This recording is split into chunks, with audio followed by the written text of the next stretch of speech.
1980 के दशक का किस्सा है। खालिस्तानी तलविंदर सिंह परमार का नाम पंजाब में 2 पुलिस अधिकारियों की हत्या में सामने आया जो कनाडा भाग चुका था। उस वक्त कनाडा के प्रधानमंत्री मौजूदा पीएम जस्टिन ट्रूडो के पिता पियरे ट्रूडो थे।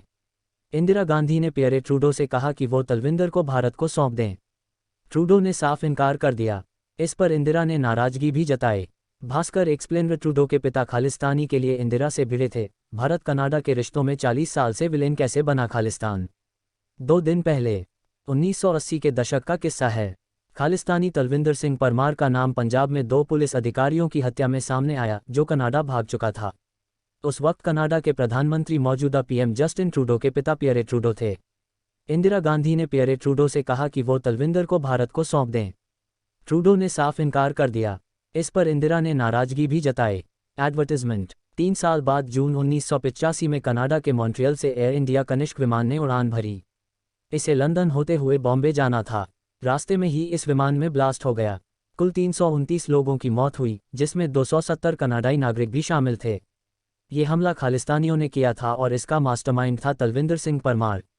वही तलविंदर जिसे कनाडा ने भारत को सौंपने से इनकार कर दिया था।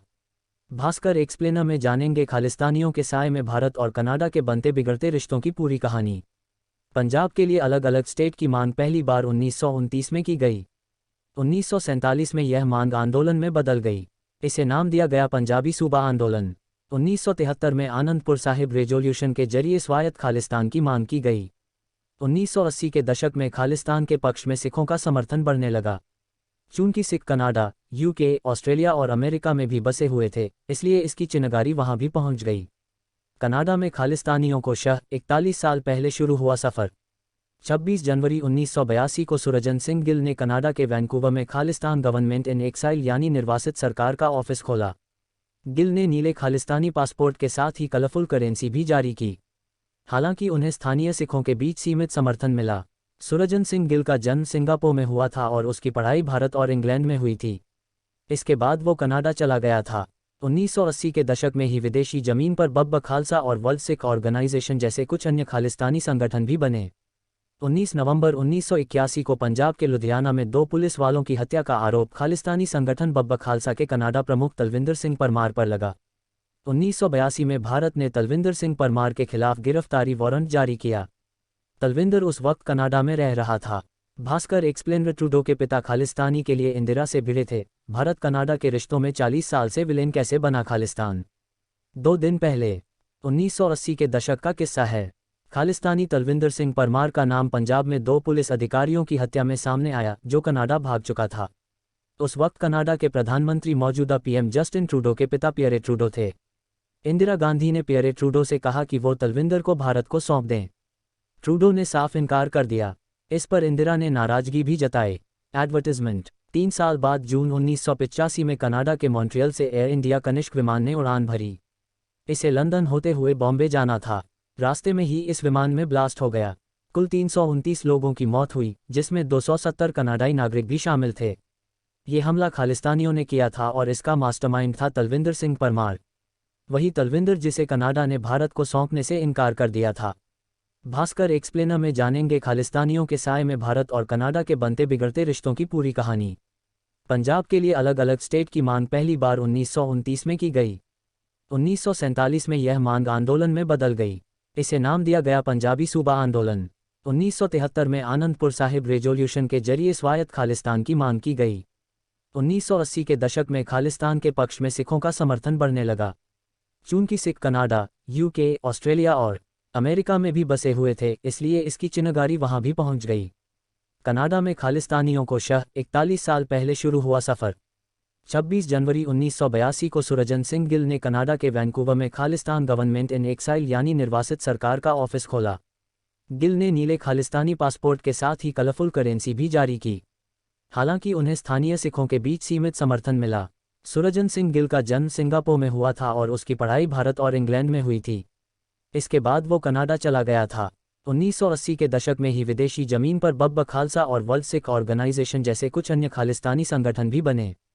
19 नवंबर 1981 को पंजाब के लुधियाना में 2 पुलिस वालों की हत्या का आरोप खालिस्तानी संगठन बब्बर खालसा के कनाडा प्रमुख तलविंदर सिंह परमार पर लगा। 1982 में भारत ने तलविंदर सिंह परमार के खिलाफ गिरफ्तारी वारंट जारी किया। तलविंदर उस वक्त कनाडा में रह रहा था। 26 फरवरी 1944 को पंजाब में कपूरथला के पंचाट में तलविंदर सिंह परमार का जन्म हुआ था। 1970 के दशक में तलविंदर भारत से कनाडा पहुंचा और जल्द ही खालिस्तानी आंदोलन का प्रमुख चेहरा बन गया। 1982 में भारतीय प्रधानमंत्री इंदिरा गांधी ने कनाडा के उस समय के पीएम पियरे ट्रूडो से तलविंदर सिंह को भारत को सौंपने के लिए कहा था। पियरे ट्रूडो ने भारत की मांग को नकारते हुए कहा कि राष्ट्रमंडल देशों के बीच प्रत्यर्पण के प्रोटोकॉल लागू नहीं होते, इसलिए वो तलविंदर का प्रत्यर्पण नहीं करेंगे।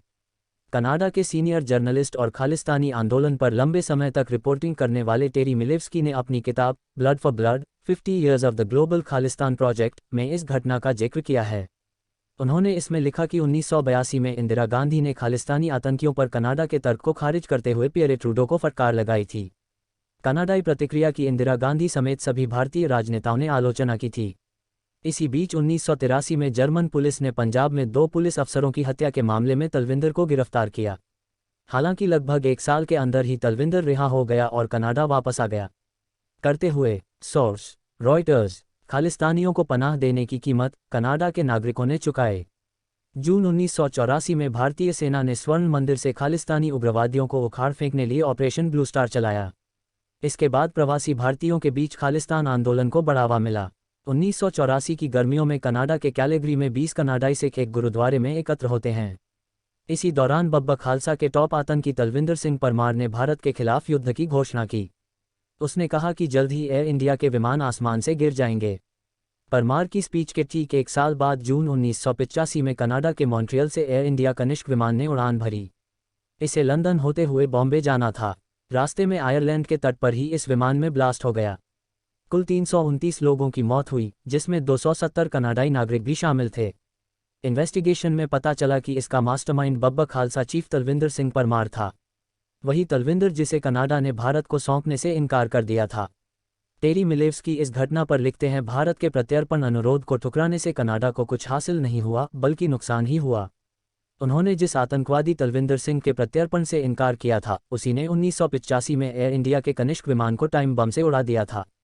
इसमें सवार सभी 329 लोगों की मौत हो गई थी। इनमें ज़्यादातर कनाडाई नागरिक शामिल थे। कनाडा में तलविंदर को भारत नहीं प्रत्यर्पित करने के लिए पियरे ट्रूडो की काफ़ी आलोचना हुई।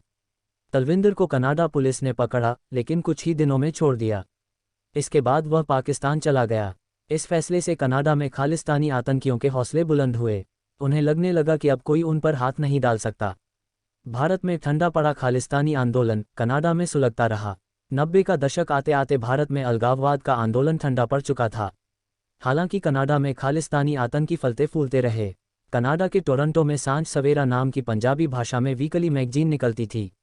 अक्टूबर 2002 में इस मैगजीन के फ्रंट पेज पर एक तस्वीर छपी। इसमें इंदिरा गांधी की हत्या होते दिखाया गया था। नीचे लिखा था, पापियों की हत्या करने वाले शहीदों को नमन। एक मित्र राष्ट्र की प्रधानमंत्री की हत्या का महिमामंडन करने वाली मैगजीन को चेतावनी देने की बजाय कनाडा सरकार ने आने वाले सालों में सांझ सवेरा को सरकारी विज्ञापन देना शुरू कर दिया। सांझ सवेरा का संबंध वर्ल्ड सिख ऑर्गेनाइजेशन यानी WSO नाम के संगठन से था। WSO खुद को सारी दुनिया के सिखों का रहनुमा मानता है। WSO का हेडक्वार्टर कनाडा में है। टेरी मिलेव्स्की अपनी किताब में लिखते हैं कि वर्ल्ड सिख ऑर्गेनाइजेशन साल 2007 तक अपनी वेबसाइट में लिखता था कि उसकी स्थापना अमेरिका के मैडिसन स्क्वायर गार्डन में हुई थी। इस दौरान खालिस्तानी नेता अजैब सिंह बागरी ने अपनी स्पीच में कहा था, हम तब तक चैन से नहीं बैठेंगे जब तक 50,000 हिंदुओं को मार न दें। अजैब सिंह बागरी कनिष्क बम मामले में भी आरोपियों में से एक था, लेकिन उसे सजा नहीं हुई। दरअसल कनिष्क मामले में कनाडा सरकार ने ढिलाई बरती। साल 2000 में पुलिस ने 2 लोगों को अरेस्ट किया। केस के दौरान एक गवाह की हत्या कर दी गई, जबकि एक को विटनेस प्रोटेक्शन में भेजना पड़ा। अंत में दोनों लोग रिहा कर दिए गए। सिर्फ बम बनाने वाले इंद्रजीत सिंह रेयात को 5 साल की सजा हुई। 2011 में रेयात को अदालत में झूठ बोलने के मामले में 9 साल की सजा और सुनाई गई। JNU में स्कूल ऑफ इंटरनेशनल स्टडीज़ के प्रोफेसर उम्मू सलमा बावा कहते हैं कि 1990 में लीडरशिप की रेस के दौरान लिबरल पार्टी के नेताओं को वर्ल्ड सिख ऑर्गेनाइजेशन और इंटरनेशनल सिख यूथ फेडरेशन का समर्थन मिला। ऐसे में कनाडाई राजनेताओं को सिख प्रवासी की वकालत करते देखना कोई नई बात नहीं है। मनमोहन और हापर के कार्यकाल में सुधरे भारत कनाडा के रिश्ते। भास्कर एक्सप्लेन ट्रूडो के पिता खालिस्तानी के लिए इंदिरा से भिड़े थे। भारत कनाडा के रिश्तों में 40 साल से विलेन कैसे बना खालिस्तान। 2 दिन पहले 1980 के दशक का किस्सा है। खालिस्तानी तलविंदर सिंह परमार का नाम पंजाब में 2 पुलिस अधिकारियों की हत्या में सामने आया जो कनाडा भाग चुका था। उस वक्त कनाडा के प्रधानमंत्री मौजूदा पीएम जस्टिन ट्रूडो के पिता पियरे ट्रूडो थे। इंदिरा गांधी ने पियरे ट्रूडो से कहा कि वो तलविंदर को भारत को सौंप दें। ट्रूडो ने साफ इनकार कर दिया। इस पर इंदिरा ने नाराजगी भी जताई। एडवर्टाइजमेंट 3 साल बाद जून 1985 में कनाडा के मॉन्ट्रियल से एयर इंडिया कनिष्क विमान ने उड़ान भरी। इसे लंदन होते हुए बॉम्बे जाना था। रास्ते में ही इस विमान में ब्लास्ट हो गया। कुल 329 लोगों की मौत हुई, जिसमें 270 कनाडाई नागरिक भी शामिल थे। ये हमला खालिस्तानियों ने किया था और इसका मास्टरमाइंड था तलविंदर सिंह परमार। वही तलविंदर जिसे कनाडा ने भारत को सौंपने से इनकार कर दिया था। भास्कर एक्सप्लेनर में जानेंगे खालिस्तानियों के साए में भारत और कनाडा के बनते बिगड़ते रिश्तों की पूरी कहानी। पंजाब के लिए अलग अलग स्टेट की मांग पहली बार 1929 में की गई। 1947 में यह मांग आंदोलन में बदल गई। इसे नाम दिया गया पंजाबी सूबा आंदोलन। 1973 में आनंदपुर साहिब रेजोल्यूशन के जरिए स्वायत्त खालिस्तान की मांग की गई। 1980 के दशक में खालिस्तान के पक्ष में सिखों का समर्थन बढ़ने लगा।